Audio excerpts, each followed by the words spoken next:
Howdy, it's John. As you can tell, it's raining. We've got the April showers in the middle of May bringing May flowers, maybe June flowers. I don't know how that works. But I'm going to talk to you about pulling the trigger on things that you want to accomplish. And what is there about pulling the trigger? Why is it so hard? Why do we procrastinate?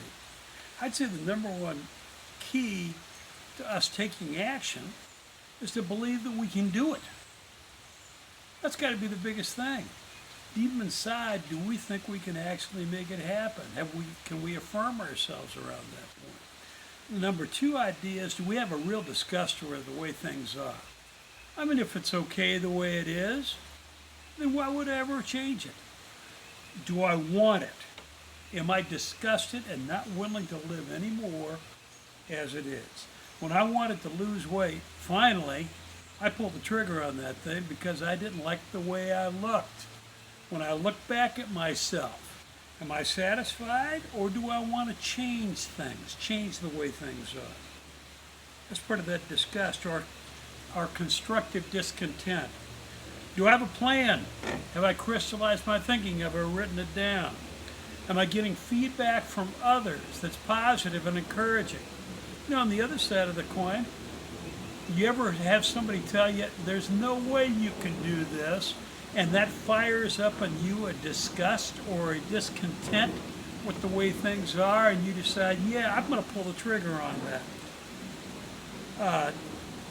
How about purposeful direction?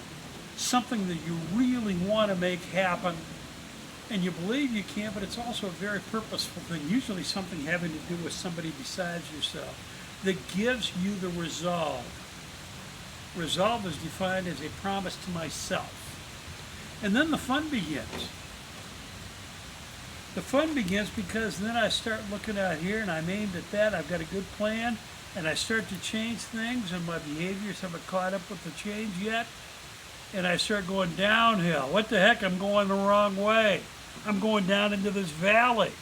I haven't made it all the way out through the learning curve yet, so I'm actually doing worse before I start doing better. What the heck? And then do I stay after it through that valley of despair, or am I caught up with the despair enough that I just shelve it, I quit? Or do I push through? And then it starts getting better and better and better, and I come out of that valley of despair to start really getting some momentum going toward my goal. What causes me to pull the trigger, and can I make it through the valley of despair? That's what I've got for today. We'll catch you next time.